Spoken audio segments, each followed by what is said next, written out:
Hello guys, gravity ಮತ್ತು mathematics ಇವೆರಡು ನಮ್ಮ ಸೋಲಾರ್ ಸಿಸ್ಟಮ್ ಅನ್ನ ಅಧ್ಯಯನ ಮಾಡೋದಕ್ಕೆ ತುಂಬಾ ಉಪಯೋಗ ಪಡ್ತಿವೆ.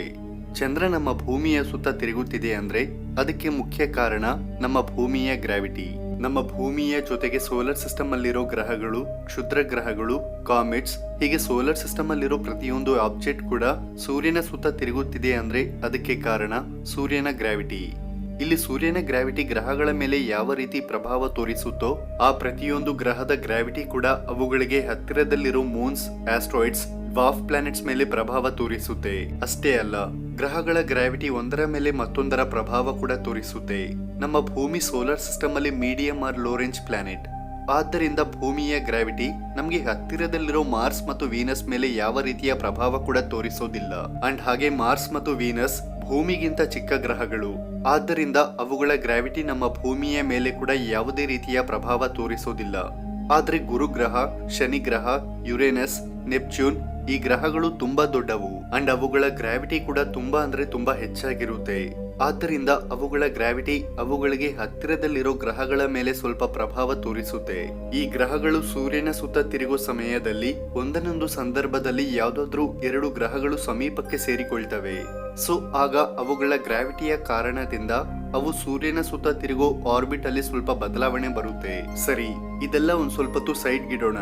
128 BC ಇಯರ್ ಇಂದ ತುಂಬಾ ಜನ ಖಗೋಳ ವಿಜ್ಞಾನಿಗಳು ಯುರೇನಸ್ ಗ್ರಹವನ್ನ ಪರೀಕ್ಷಿಸುತ್ತಿದ್ದಾರೆ. ಆದ್ರೆ ಈ 2000 ವರ್ಷಗಳಲ್ಲಿ ಯುರೇನಸ್ ನ ಪರೀಕ್ಷಿಸಿದಾಗ ಅವರೆಲ್ಲ ಅದೊಂದು ನಕ್ಷತ್ರವೆಂದು ಭಾವಿಸುತ್ತಿದ್ದರು. ಅಂಡ್ ಮಾರ್ಚ್ 13, 1791ರಲ್ಲಿ ವಿಲಿಯಂ ಹರ್ಷೆಲ್ ಅನ್ನೋ ಆಸ್ಟ್ರೋನಮರ್ ಈ ಯುರೇನಸ್ ನ ಪರೀಕ್ಷಿಸಿದರು. ಆದ್ರೆ ಅವರು ಬಹುಶಃ ಅದೊಂದು ಕಾಮೆಟ್ ಆಗಿರಬಹುದು ಎಂದು ಭಾವಿಸಿದರು. ಅಂಡ್ ಆನಂತರ ಅದನ್ನ ಇನ್ನೂ ಆಳವಾಗಿ ಅಧ್ಯಯನ ಮಾಡಿದಾಗ ಅದೊಂದು ಗ್ರಹವೆಂದು ಕನ್ಫರ್ಮ್ ಆಯಿತು. ಅಂಡ್ ಅದಕ್ಕೆ ಯುರೇನಸ್ ಅನ್ನೋ ಹೆಸರನ್ನ ಕೂಡ ಇಡಲಾಯಿತು. ಆದ್ರೆ 1720ರಲ್ಲಿ ಅಲೆಕ್ಸಿಸ್ ಬೋವಾರ್ಡ್ ಅನ್ನೋ ಫ್ರೆಂಚ್ ಖಗೋಳ ವಿಜ್ಞಾನಿ ಈ ಯುರೇನಸ್ ನ ತುಂಬಾ ಕೇರ್ಫುಲ್ ಆಗಿ ಪರೀಕ್ಷಿಸಿದಾಗ ಯುರೇನಸ್ ಇರ್ರೆಗ್ಯುಲರ್ ಮೋಷನ್ಸ್ ಇಂದ ತಿರುಗುತ್ತಿರುವುದನ್ನ ಬೋವಾರ್ಡ್ ಗಮನಿಸಿದರು. ಅಂದ್ರೆ ಒಂದ್ಸಲ ವೇಗವಾಗಿ ಮೂವ್ ಆದ್ರೆ ಇನ್ನು ಕೆಲವೊಮ್ಮೆ ತುಂಬಾ ನಿಧಾನವಾಗಿ ಮೂವ್ ಆಗ್ತಿದೆ ಈ ಯುರೇನಸ್. ಇದಕ್ಕೆ ಕಾರಣ ಯುರೇನಸ್ಗೆ ಆಚೆ ಇನ್ನೊಂದು ಗ್ರಹದ ಗ್ರಾವಿಟಿನೇ ಅಂತ.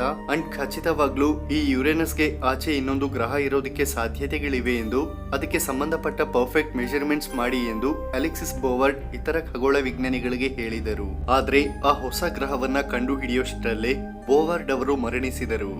ಅವರು ಸಾವನ್ನಪ್ಪಿದ 3 ವರ್ಷಗಳ ನಂತರ ಅಂದ್ರೆ 1746ರಲ್ಲಿ ಮೂವರು ಆಸ್ಟ್ರೋನಮರ್ಸ್ ಕೇವಲ ಮ್ಯಾಥಮೆಟಿಕಲ್ ಕ್ಯಾಲ್ಕುಲೇಷನ್ಸ್ ಹಾಕಿ ಯುರೇನಸ್ ನಂತರವಿರೋ ಗ್ರಹದ ಲೊಕೇಶನ್ ಅನ್ನ ಪ್ರಿಡಿಕ್ಟ್ ಮಾಡಿದರು.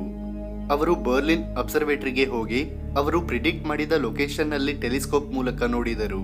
ಫೈನಲ್ ಆಗಿ ಒಂದು ಚಿಕ್ಕ ವೈಟ್ ಡಾಟ್ ನಂತಹ ಲೈಟ್ ಆಕಾಶದಲ್ಲಿ ಮೂವ್ ಆಗ್ತಿರೋದನ್ನ ಅವರು ಗಮನಿಸಿದರು. ಅದೇ ನೆಪ್ಚೂನ್ ಗ್ರಹ. ಸೊ ಈ ರೀತಿ ಮ್ಯಾಥ್ಸ್ ಕ್ಯಾಲ್ಕುಲೇಷನ್ ಸಹಾಯದಿಂದ ನೆಪ್ಚೂನ್ ಗ್ರಹವನ್ನ ಕಂಡು ಹಿಡಿದರು. ಮೊದಲಲ್ಲಿ ಈ ನೆಪ್ಚೂನ್ ಗ್ರಹವನ್ನ ಒಂದು ಚಿಕ್ಕ ಗ್ರಹವೆಂದು ಅನ್ಕೊಂಡ್ರು. ಅದರ ಮಾಸ್ ನ ಸರಿಯಾಗಿ ಪ್ರಿಡಿಕ್ಟ್ ಮಾಡಲು ಆಗ್ಲಿಲ್ಲ. ಆದ್ರೆ ನೆಪ್ಚೂನ್ ನ ಕಂಡು ಹಿಡಿದ ನಂತರ ಕೂಡ ಯುರೇನಸ್ ಮತ್ತು ನೆಪ್ಚೂನ್ ಆರ್ಬಿಟ್ಸ್ ಅಲ್ಲಿ ಇರ್ರೆಗ್ಯುಲರ್ ಮೋಷನ್ಸ್ ಇವೆ ಎಂದು, ಅಂದ್ರೆ ನೆಪ್ಚೂನ್ಗೂ ಆಚೆ ಇನ್ನೊಂದು ಗ್ರಹವಿದೆ ಎಂದು ಖಗೋಳ ವಿಜ್ಞಾನಿಗಳು ಭಾವಿಸಿದರು. ಸೊ ಹೀಗೆ 50 ವರ್ಷಗಳಿಗಿಂತ ಹೆಚ್ಚು ಸಮಯದವರೆಗೆ ಅಧ್ಯಯನ ಅಂಡ್ ಅಬ್ಸರ್ವೇಷನ್ಸ್ ಮಾಡಿದ ನಂತರ 1930ರಲ್ಲಿ ಪ್ಲೂಟೋವನ್ನ ಕಂಡು ಹಿಡಿದರು. ಖಗೋಳ ವಿಜ್ಞಾನಿಗಳು ಪ್ರಿಡಿಕ್ಟ್ ಮಾಡಿದ ರೀತಿನೇ ಈ ಪ್ಲೂಟೋವನ್ನ 9ನೇ ಗ್ರಹವೆಂದು ಅನ್ಕೊಂಡ್ರು. ಆದ್ರೆ ಕೆಲವು ದಿನಗಳ ನಂತರ ಈ ಪ್ಲೂಟೋ ತುಂಬಾ ಚಿಕ್ಕ ಗ್ರಹ, ಅದು ಸೋಲಾರ್ ಸಿಸ್ಟಮ್ ಅಲ್ಲಿರೋ ಅನೇಕ ಮೂನ್ಸ್ ಗಿಂತ ಚಿಕ್ಕದು ಅಂಡ್ ಅದರ ಗ್ರಾವಿಟಿ ಕೂಡ ತುಂಬಾ ಕಡಿಮೆ ಇರುತ್ತೆ ಅಂತ ಗೊತ್ತಾಯ್ತು. ಆದ್ದರಿಂದ ಈ ಪ್ಲೂಟೋನ ಗ್ರಹಗಳ ಪಟ್ಟಿಯಿಂದ ತೆಗೆದು ಡ್ವಾರ್ಫ್ ಪ್ಲಾನೆಟ್ಸ್ ಅಂದ್ರೆ ಕುಬ್ಜ ಗ್ರಹಗಳ ಪಟ್ಟಿಯಲ್ಲಿಗೆ ಸೇರಿಸಿದರು. ಆದ್ರೆ ಪ್ಲೂಟೋ ಗ್ರಾವಿಟಿ ಯಾವ ಗ್ರಹವನ್ನ ಕೂಡ ಇನ್ಫ್ಲೂಯೆನ್ಸ್ ಮಾಡಲಿಲ್ಲ.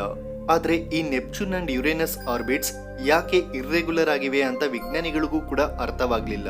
ಆದ್ರೆ 1990ರಲ್ಲಿ ವಾಯೇಜರ್ ಸ್ಪೇಸ್ ಕ್ರಾಫ್ಟ್ ನೆಪ್ಚೂನ್ ಗ್ರಹವನ್ನ ಪರೀಕ್ಷಿಸಿದಾಗ ವಿಜ್ಞಾನಿಗಳು ನೆಪ್ಚೂನ್ ಮಾಸ್ ನ ತಪ್ಪಾಗಿ ಪ್ರಿಡಿಕ್ಟ್ ಮಾಡಿದರು ಅಂತ ಗೊತ್ತಾಯ್ತು. ಈ ಯುರೇನಸ್ ನೆಪ್ಚೂನ್ ಗ್ರಹಗಳ ಆರ್ಬಿಟ್ಸ್ ಸ್ವಲ್ಪ ಇರ್ರೆಗ್ಯುಲರ್ ಆಗಿ ಇರೋದಕ್ಕೆ ಕಾರಣ ಈ ಎರಡು ಗ್ರಹಗಳ ಗ್ರಾವಿಟಿನೇ ಅಂತ ಗೊತ್ತಾಯ್ತು. ಅಂಡ್ 1992ರಲ್ಲಿ ನೆಪ್ಚೂನ್ಗೆ ಆಚೆ ಮೊದಲ ಬಾರಿಗೆ ಕೈಪರ್ ಬೆಲ್ಟ್ ಅನ್ನ ಕಂಡು ಹಿಡಿದರು. ಈ ಕೈಪರ್ ಬೆಲ್ಟ್ ಅಲ್ಲಿರೋ ಆಬ್ಜೆಕ್ಟ್ಸ್ ಎಲ್ಲ ಐಸಿ ಆಬ್ಜೆಕ್ಟ್ಸ್. ಇವು ನೆಪ್ಚೂನ್ಗೆ ಆಚೆ ಸೂರ್ಯನ ಸುತ್ತ ತಿರುಗುತ್ತಾ ನೆಪ್ಚೂನ್ ಗ್ರಾವಿಟೇಷನಲ್ ಕಾರಣದಿಂದ ಕೆಲವೊಮ್ಮೆ ಪುಲ್ ಅಂಡ್ ಪುಷ್ ಮಾಡಲ್ಪಡ್ತವೆ. ಆದ್ರೆ ಇವೆಲ್ಲವನ್ನ ಕಂಡುಹಿಡಿದ ನಂತರ ಸೋಲಾರ್ ಸಿಸ್ಟಮ್ ಅಲ್ಲಿ ಕೊನೆಯ ಗ್ರಹ ನೆಪ್ಚೂನ್ ಅಂತ, ಆ ನೆಪ್ಚೂನ್ಗೂ ಆಚೆ ಯಾವುದೇ ಗ್ರಹ ಇಲ್ಲ ಅಂತ ವಿಜ್ಞಾನಿಗಳು ಖಚಿತಪಡಿಸಿದರು. ಆದ್ರೆ 2003ರಲ್ಲಿ ನಿಜವಾದ ಮಿಸ್ಟ್ರಿ ಮೊದಲಾಯಿತು. 2003ರಲ್ಲಿ Michael Brown, Chad, David Robin ಅನ್ನೋ ಮೂವರು ಆಸ್ಟ್ರೋನಮರ್ಸ್ ಸೆಡ್ನಾ ಅನ್ನೋ ಒಂದು ಡ್ವಾರ್ಫ್ ಪ್ಲಾನೆಟ್ ಅನ್ನ ಕಂಡು ಹಿಡಿದರು. ನಿಜ ಹೇಳ್ಬೇಕು ಅಂದ್ರೆ ಈ ಸೆಡ್ನಾ ಪ್ಲೂಟೋಗಿಂತ ಚಿಕ್ಕ ಡ್ವಾರ್ಫ್ ಪ್ಲಾನೆಟ್. ಇಲ್ಲಿ ಆಶ್ಚರ್ಯಕರವಾದ ವಿಷಯವೇನೆಂದರೆ ಸೆಡ್ನಾದ ಆರ್ಬಿಟ್ ಸರ್ಕಲ್ ಅಥವಾ ಸ್ವಲ್ಪ ಎಲಿಪ್ಟಿಕಲ್ ಆಗಿ ಇರಬೇಕು. ಆದ್ರೆ ವಿಜ್ಞಾನಿಗಳು ಅನ್ಕೊಂಡ ಹಾಗೆ ಸೆಡ್ನಾದ ಆರ್ಬಿಟ್ ಇಲ್ಲ. ಇದರ ಆರ್ಬಿಟ್ ಈ ರೀತಿ ಇರುತ್ತೆ. ಮೊದಲಿಗೆ ಈ ಸರ್ಕಲ್ ನಲ್ಲಿ ನೋಡಿದರೆ ಇದು ಗುರುಗ್ರಹದ ಆರ್ಬಿಟ್, ಇದು ಸ್ಯಾಟರ್ನ್, ಇದು ಯುರೇನಸ್, ಇದು ನೆಪ್ಚೂನ್ ಆರ್ಬಿಟ್. ಇಲ್ಲಿ ಕಾಣಿಸುತ್ತಿರೋ ಚಿಕ್ಕ ಸರ್ಕಲ್ ನಲ್ಲಿ ಅರ್ತ್, ಸನ್ ಮತ್ತು ಇತರ 2 ಗ್ರಹಗಳಿವೆ. ಎಲ್ಲೋ ಸರ್ಕಿಲ್ ಎಲ್ಲ ಕೈಪರ್ ಬೆಲ್ಟ್ ಐಸಿ ಬಾಡೀಸ್. ಇದು ನಮ್ಗೆ ಗೊತ್ತಿರೋ ಸೋಲಾರ್ ಸಿಸ್ಟಮ್. ಅಂಡ್ ಸೆಡ್ನಾ ಆರ್ಬಿಟ್ ಈ ರೀತಿ ಇರುತ್ತೆ. ಸೆಡ್ನಾ ಸೂರ್ಯನ ಸುತ್ತ ಒಂದು ಆರ್ಬಿಟ್ ಹಾಕೋದಿಕ್ಕೆ 11,000 ವರ್ಷಗಳ ಸಮಯ ತೆಗೆದುಕೊಳ್ಳುತ್ತೆ. ಇಲ್ಲಿ ಸೆಡ್ನಾ ಎಷ್ಟು ದೂರದಲ್ಲಿದೆ ಅಂತ ಒಂದು ಉದಾಹರಣೆ ನೋಡೋಣ ಬನ್ನಿ. ನಮ್ಮ ಭೂಮಿ ಮತ್ತು ಸೂರ್ಯನ ನಡುವಿನ ದೂರವನ್ನ ಆಸ್ಟ್ರೋನಮಿಕಲ್ ಯೂನಿಟ್ಸ್ ಅಂತಾರೆ. ಸೊ ನಮ್ಮ ಭೂಮಿಯಿಂದ ಸೂರ್ಯನಿಗೆ ಸುಮಾರು 1 ಆಸ್ಟ್ರೋನಮಿಕಲ್ ಯೂನಿಟ್ಸ್ ಡಿಸ್ಟೆನ್ಸ್ ಇರುತ್ತೆ. ಜುಪಿಟರ್ ಮತ್ತು ಸನ್ ನಡುವೆ 5.2 ಆಸ್ಟ್ರೋನಮಿಕಲ್ ಯೂನಿಟ್ಸ್, ನೆಪ್ಚೂನ್ ನಿಂದ ಸೂರ್ಯನಿಗೆ 30 ಆಸ್ಟ್ರೋನಮಿಕಲ್ ಯೂನಿಟ್ಸ್ ಡಿಸ್ಟೆನ್ಸ್ ಇದ್ರೆ, ಈ ಸೆಡ್ನಾನಿಂದ ಸೂರ್ಯನಿಗೆ ಕ್ಲೋಸೆಸ್ಟ್ ಅಪ್ರೋಚ್ 76 ಆಸ್ಟ್ರೋನಮಿಕಲ್ ಯೂನಿಟ್ಸ್ ಇರುತ್ತೆ ಮತ್ತು ಲಾಂಗೆಸ್ಟ್ ಡಿಸ್ಟೆನ್ಸ್ 937 ಆಸ್ಟ್ರೋನಮಿಕಲ್ ಯೂನಿಟ್ಸ್ ದೂರವಿರುತ್ತೆ. ಇಲ್ಲಿ ಸೆಡ್ನಾಗೂ ನೆಪ್ಚೂನ್ಗೂ ಕ್ಲೋಸೆಸ್ಟ್ ಅಪ್ರೋಚ್ 36 ಆಸ್ಟ್ರೋನಮಿಕಲ್ ಯೂನಿಟ್ಸ್ ಇರುತ್ತೆ. ಅಂದ್ರೆ ಇದು ನಮ್ಮ ಭೂಮಿ ಮತ್ತು ನೆಪ್ಚೂನ್ ನಡುವೆ ಇರೋ ದೂರಕ್ಕಿಂತ ಹೆಚ್ಚು. ಆದ್ದರಿಂದ ಸೆಡ್ನಾ ಮೇಲೆ ನೆಪ್ಚೂನ್ ಗ್ರಾವಿಟೇಷನಲ್ ಪ್ರಭಾವ ಸ್ವಲ್ಪ ಕೂಡ ಇರೋದಿಲ್ಲ. ಸೊ ಅಂತಹ ಸಮಯದಲ್ಲಿ ಸೆಡ್ನಾಗೂ ಕೂಡ ನಾರ್ಮಲ್ ಸರ್ಕಲ್ ಆರ್ಬಿಟ್ ಅಥವಾ ಸ್ವಲ್ಪ ಎಲಿಪ್ಟಿಕಲ್ ಆರ್ಬಿಟ್ ಇರಬೇಕಿತ್ತು. ಆದ್ರೆ ಇದಕ್ಕೆ ಮ್ಯಾಸಿವ್ ಎಲಾಂಗೇಟೆಡ್ ಆರ್ಬಿಟ್ ಇದೆ. ಇಲ್ಲಿ ಸೆಡ್ನಾ ಸೋಲಾರ್ ಸಿಸ್ಟಮ್ಗೆ ಕ್ಲೋಸೆಸ್ಟ್ ಅಪ್ರೋಚ್ ನಲ್ಲೂ ಕೂಡ ಯಾವ ಪ್ಲಾನೆಟಿನ ಗ್ರಾವಿಟಿಯ ಎಫೆಕ್ಟ್ ಕೂಡ ಸೆಡ್ನಾ ಮೇಲೆ ಇಲ್ಲ. ಸೊ ಅಂತಹ ಸಮಯದಲ್ಲಿ ಸೆಡ್ನಾಗೆ ಯಾಕೆ ಇಷ್ಟು ದೊಡ್ಡ ಆರ್ಬಿಟ್ ಇದೆ ಎಂದು ಖಗೋಳ ವಿಜ್ಞಾನಿಗಳಿಗೂ ಕೂಡ ಅರ್ಥವಾಗ್ತಿಲ್ಲ. ಇಂತಹ ಆರ್ಬಿಟ್ ಇದೆ ಅಂದ್ರೆ ಯಾವ್ದಾದ್ರೂ ಒಂದು ಬೃಹತ್ ಗಾತ್ರದಲ್ಲಿರೋ ಗ್ರಹದ ಗ್ರಾವಿಟಿ ಸೆಡ್ನಾ ಮೇಲೆ ಬೀಳ್ತಿದೆ ಎಂದರ್ಥ. ಆ ಬೃಹತ್ ಗಾತ್ರದಲ್ಲಿರೋ ಪ್ಲಾನೆಟಿನ ಗ್ರಾವಿಟೇಷನಲ್ ಪುಷ್ ಕಾರಣದಿಂದಲೇ ಸೆಡ್ನಾ ಅಷ್ಟು ದೂರ ಟ್ರಾವೆಲ್ ಮಾಡಿ ಬರ್ತಿದೆ ಎಂದು ಖಗೋಳ ವಿಜ್ಞಾನಿಗಳು ಹೇಳ್ತಿದ್ದಾರೆ. ಪ್ರಸ್ತುತ ನಾವು ಸೋಲಾರ್ ಸಿಸ್ಟಮಿನ ಕೊನೆಯ ಗ್ರಹ ಅಂತ ಅನ್ಕೊಳ್ತಿರೋ ನೆಪ್ಚೂನ್ ಸೆಡ್ನಾ ಆರ್ಬಿಟ್ಗೆ ಕಾರಣವಲ್ಲ ಅಂದ್ರೆ ಇದಕ್ಕೆ ನಮ್ಗೆ ಗೊತ್ತಿಲ್ಲದ ಮತ್ತೊಂದು ಗ್ರಹದ ಗ್ರಾವಿಟಿನೇ ಕಾರಣ. ಆದ್ರೆ ನಂತರದ ಕಾಲದಲ್ಲಿ ಸೆಡ್ನಾದಂತಹ ಇನ್ನೂ 20 ಆಬ್ಜೆಕ್ಟ್ಸ್ ಅನ್ನ ಔಟರ್ ಸೋಲಾರ್ ಸಿಸ್ಟಮ್ ಅಲ್ಲಿ ನಮ್ಮ ಖಗೋಳ ವಿಜ್ಞಾನಿಗಳು ಕಂಡು ಹಿಡಿದರು. ಅವುಗಳನ್ನ ಎಕ್ಸ್ಟ್ರೀಮ್ ಟ್ರಾನ್ಸ್ ನೆಪ್ಚೂನಿಯನ್ ಆಬ್ಜೆಕ್ಟ್ಸ್ ಅಂದ್ರೆ ಇಟಿನೋಸ್ ಅಂತ ಕೂಡ ಕರೀತಾರೆ. ನಮ್ಮ ಕಣ್ಣಿಗೆ ಕಾಣಿಸದ ಅಂಡ್ ನಾವು ಕಂಡು ಹಿಡಿಯಲಾಗದ ಇಂತಹ ಆಬ್ಜೆಕ್ಟ್ಸ್ ಇನ್ನೂ ಜಾಸ್ತಿನ ನಮ್ಮ ಔಟರ್ ಸೋಲಾರ್ ಸಿಸ್ಟಮ್ ನಲ್ಲಿರಬಹುದು. ಈ 20 ಆಬ್ಜೆಕ್ಟ್ಸಿನ ಆರ್ಬಿಟ್ಸ್ ಕೂಡ ಸಿಮಿಲರ್ ಆಗಿ ಸೆಡ್ನಾ ರೀತಿನೇ ಇರುತ್ತೆ. ಅಂಡ್ ಇವುಗಳಲ್ಲಿ ಪ್ರತಿಯೊಂದು ಆಬ್ಜೆಕ್ಟ್ ಸೂರ್ಯನಿಗೆ ಕ್ಲೋಸೆಸ್ಟ್ ಅಪ್ರೋಚ್ 35ರಿಂದ 80 ಆಸ್ಟ್ರೋನಮಿಕಲ್ ಯೂನಿಟ್ಸ್ ಗಿಂತ ಹೆಚ್ಚಾಗಿರುತ್ತೆ. ಅಂದ್ರೆ ಅವೆಲ್ಲ ಕೂಡ ನೆಪ್ಚೂನ್ಗೆ 5ರಿಂದ 30 ಆಸ್ಟ್ರೋನಮಿಕಲ್ ಯೂನಿಟ್ಸ್ ಗಿಂತ ಹೆಚ್ಚು ದೂರದಲ್ಲೇ ಇವೆ. ಆದ್ದರಿಂದ ಇವುಗಳ ಮೇಲೆ ಕೂಡ ನೆಪ್ಚೂನ್ ಗ್ರಾವಿಟಿಯ ಪ್ರಭಾವ ಸ್ವಲ್ಪ ಕೂಡ ಇರೋದಿಲ್ಲ. ಆದ್ರೂ ಕೂಡ ಇವುಗಳಿಗೆ ಈ ಎಲಾಂಗೇಟೆಡ್ ಆರ್ಬಿಟ್ಸ್ ಇವೆ. ಇವುಗಳಲ್ಲಿ ಕೆಲವು ಆಬ್ಜೆಕ್ಟ್ಸ್ ನ ಆರ್ಬಿಟ್ಸ್ ಗೆ ಅಫಿಲಿಯನ್ ಡಿಸ್ಟೆನ್ಸ್ ಅಂದ್ರೆ ಸೂರ್ಯನಿಂದ ಲಾಂಗೆಸ್ಟ್ ಡಿಸ್ಟೆನ್ಸ್ 1200 ಆಸ್ಟ್ರೋನಮಿಕಲ್ ಯೂನಿಟ್ಸ್ ಗಿಂತ ಜಾಸ್ತಿ ಇದೆ. ಅಂದ್ರೆ ಅವು ಸೂರ್ಯನ ಸುತ್ತ ಒಂದು ರೌಂಡ್ ಹಾಕೋದಿಕ್ಕೆ 20,000ದಿಂದ 60,000 ವರ್ಷಗಳ ಸಮಯ ತೆಗೆದುಕೊಳ್ಳುತ್ತವೆ. ಆದ್ರೆ 20ಕ್ಕೂ ಹೆಚ್ಚು ಔಟರ್ ಸೋಲಾರ್ ಸಿಸ್ಟಮ್ ನಲ್ಲಿರೋ ಆಬ್ಜೆಕ್ಟ್ಸ್ ಯಾವ ಗ್ರಹದ ಗ್ರಾವಿಟಿಯ ಪ್ರಭಾವನೂ ಇಲ್ಲದೆ ಅಷ್ಟು ದೂರ ಆರ್ಬಿಟ್ಸ್ ಗಳಲ್ಲಿ ಪ್ರಯಾಣಿಸಲಾರವು. ಇವುಗಳ ಮೇಲೆ ಖಚಿತವಾಗ್ಲೂ ನಮ್ಗೆ ಗೊತ್ತಿಲ್ಲದ ಒಂದು ಗ್ರಹದ ಪ್ರಭಾವ ಇರಲೇಬೇಕು.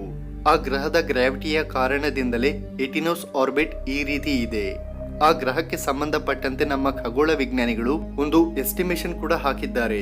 ಈ 9ನೇ ಗ್ರಹದ ಆರ್ಬಿಟ್ ನೋಡೋದಿಕ್ಕೆ ಈ ರೀತಿ ಇರುತ್ತೆ. ಇದು ಸೂರ್ಯನಿಗೆ ಸುಮಾರು 400ರಿಂದ 800 ಆಸ್ಟ್ರೋನಮಿಕಲ್ ಯೂನಿಟ್ಸ್ ದೂರದಲ್ಲಿ ತಿರುಗುತ್ತೆ. ಅಂದ್ರೆ ಸೂರ್ಯ ಮತ್ತು ನೆಪ್ಚೂನ್ ನಡುವೆ ಇರೋ ದೂರಕ್ಕಿಂತ 20 ಪಟ್ಟು ಹೆಚ್ಚು. ಪ್ಲಾನೆಟ್ 9 ವಾಸ್ತವದಲ್ಲಿ ಚಿಕ್ಕ ಗ್ರಹವೇನೂ ಅಲ್ಲ. ಅದು ನಮ್ಮ ಭೂಮಿಗಿಂತ 5 ಪಟ್ಟು ದೊಡ್ಡದಾಗಿರುತ್ತೆ. ನಮ್ಮ ಭೂಮಿಯ ಮಾಸ್ಗಿಂತ 5ರಿಂದ 10 ಪಟ್ಟು ಜಾಸ್ತಿ ಇರುತ್ತೆ. ನಿಮಗ್ ಗೊತ್ತಾ, ಈ ಪ್ಲಾನೆಟ್ 9 ನಮ್ಮ ಸೋಲಾರ್ ಸಿಸ್ಟಮ್ ನಲ್ಲಿ 5ನೇ ಅತಿ ದೊಡ್ಡ ಗ್ರಹ. ಈ ಗ್ರಹ ಅಷ್ಟೊಂದು ಹೆಚ್ಚು ಮಾಸ್ ನ ಹೊಂದಿರೋದ್ರಿಂದಲೇ ಅದರ ಗ್ರಾವಿಟೇಷನಲ್ ಎಫೆಕ್ಟ್ ಅನ್ನೋದು ಈ ಎಟಿನೋಸ್ ಮೇಲೆ ಅಷ್ಟೊಂದು ಪ್ರಭಾವ ತೋರಿಸುತ್ತಿದೆ. ಸರಿ, ಮತ್ತೆ ಅಷ್ಟು ದೊಡ್ಡ ಗ್ರಹವನ್ನ ಯಾಕೆ ಇನ್ನೂ ಕಂಡು ಹಿಡಿಯಲು ಸಾಧ್ಯವಾಗುತ್ತಿಲ್ಲ ಅನ್ನೋ ಸಂದೇಹ ನಮ್ಗೆ ಬರುತ್ತೆ. ಗಾಯ್ಸ್, ಅಂತರಿಕ್ಷ ಅನ್ನೋದು ತುಂಬಾ ದೊಡ್ಡದು. ನೆಪ್ಚೂನ್ ಸೋಲಾರ್ ಸಿಸ್ಟಮ್ನಲ್ಲೇ 4ನೇ ಅತಿ ದೊಡ್ಡ ಗ್ರಹವಾಗಿದ್ದು 30 ಆಸ್ಟ್ರೋನಾಮಿಕಲ್ ಯೂನಿಟ್ಸ್ ದೂರದಲ್ಲಿರೋ ನೆಪ್ಚೂನ್ ನಮ್ಮ ಟೆಲಿಸ್ಕೋಪ್ಸ್ಗೆ ಈ ರೀತಿ ಕಾಣಿಸುತ್ತೆ. ಅಂತಹದ್ರಲ್ಲಿ ಈ 9ನೇ ನಿಗೂಢ ಗ್ರಹ 400ರಿಂದ 800 ಆಸ್ಟ್ರೋನಾಮಿಕಲ್ ಯೂನಿಟ್ಸ್ ಅಂದ್ರೆ ಅದು ನೆಪ್ಚೂನ್ಗಿಂತ 50,000 ಪಟ್ಟು ಕಡಿಮೆ ಬ್ರೈಟ್ನೆಸ್ ಇಂದ ಕಾಣಿಸುತ್ತೆ. ಸೊ ಇಷ್ಟು ದೊಡ್ಡ ಅಂತರಿಕ್ಷದಲ್ಲಿ ಪ್ಲಾನೆಟ್ ಆಕ್ರಮಿಸೋದು ತುಂಬಾ ಕಡಿಮೆ ಏರಿಯಾ. ಯಾವ ಚಿಕ್ಕ ಏರಿಯಾದಲ್ಲಿ ನಮ್ಮ ಟೆಲಿಸ್ಕೋಪ್ ನ ಇಟ್ರೆ ಆ ಗ್ರಹ ಕಾಣಿಸುತ್ತೋ ಯಾರಿಗೂ ಗೊತ್ತಿಲ್ಲ. ಆದ್ರೆ ಇಟಿನೋಸ್ ಆಬ್ಜೆಕ್ಟ್ಸ್ ನ ಪೊಸಿಷನ್ಸ್ ಮತ್ತು ಆರ್ಬಿಟ್ಸ್ ನ ಬೇಸ್ ಮಾಡಿಕೊಂಡು ಈ ಪ್ಲಾನೆಟ್ 9 ಎಲ್ಲಿ ಮತ್ತು ಯಾವ ಪೊಸಿಷನ್ ನಲ್ಲಿರುತ್ತೆ ಅಂತ ಖಗೋಳ ವಿಜ್ಞಾನಿಗಳು ಮೆಜರ್ಮೆಂಟ್ಸ್ ಹಾಕಿದ್ದಾರೆ. ಇನ್ನು ಕೆಲವೇ ವರ್ಷಗಳಲ್ಲಿ ಈ ಪ್ಲಾನೆಟ್ 9 ನ ಕಂಡು ಹಿಡಿಯೋ ಸಾಧ್ಯತೆಗಳಿವೆ. ಯುರೇನಸ್ ಇರ್ರೆಗ್ಯುಲರ್ ಮೋಷನ್ ನ ಎಸ್ಟಿಮೇಟ್ ಮಾಡಿ ನೆಪ್ಚೂನ್ ನ ಕಂಡು ಹಿಡಿದ ಹಾಗೇನೆ ಇಟಿನೋಸ್ ಆರ್ಬಿಟ್ಸ್ ನ ಎಸ್ಟಿಮೇಟ್ ಮಾಡಿ ಈ ಪ್ಲಾನೆಟ್ 9 ನ ಕಂಡು ಹಿಡಿಯಲಿದ್ದಾರೆ ನಮ್ಮ ವಿಜ್ಞಾನಿಗಳು. ಇಷ್ಟಕ್ಕೂ ಪ್ಲಾನೆಟ್ ಅಷ್ಟು ದೂರಕ್ಕೆ ಹೇಗೆ ಹೋಯ್ತು ಅನ್ನೋ ಪ್ರಶ್ನೆಗೆ ಕೆಲವು ಜನ ವಿಜ್ಞಾನಿಗಳು ಏನ್ ಹೇಳ್ತಿದ್ದಾರೆ ಅಂದ್ರೆ, ಈ ಪ್ಲಾನೆಟ್ 9 ಕೂಡ ಸೋಲಾರ್ ಸಿಸ್ಟಮ್ ತಯಾರಾಗೋ ಸಮಯದಲ್ಲಿ ಸೂರ್ಯನಿಗೆ ಹತ್ತಿರದಲ್ಲೇ ಇತ್ತು.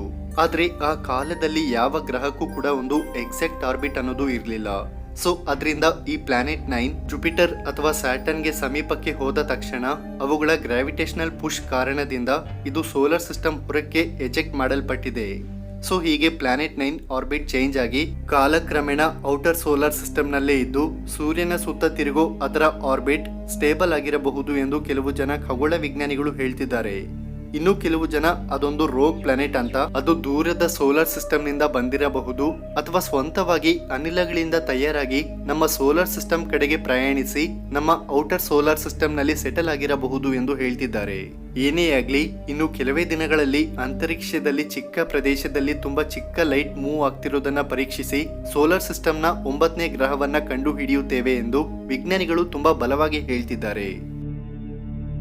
ಓಕೆ ಫ್ರೆಂಡ್ಸ್, ವಿಡಿಯೋ ಇಷ್ಟ ಆಗಿದ್ರೆ ಲೈಕ್ ಮಾಡಿ ಅಂಡ್ ಹಾಗೆ ನಮ್ಮ ಚಾನೆಲ್ ಅನ್ನ ಸಬ್ಸ್ಕ್ರೈಬ್ ಮಾಡಿಕೊಂಡು ಸಪೋರ್ಟ್ ಮಾಡಿ. Thanks for watching. Jai Hind.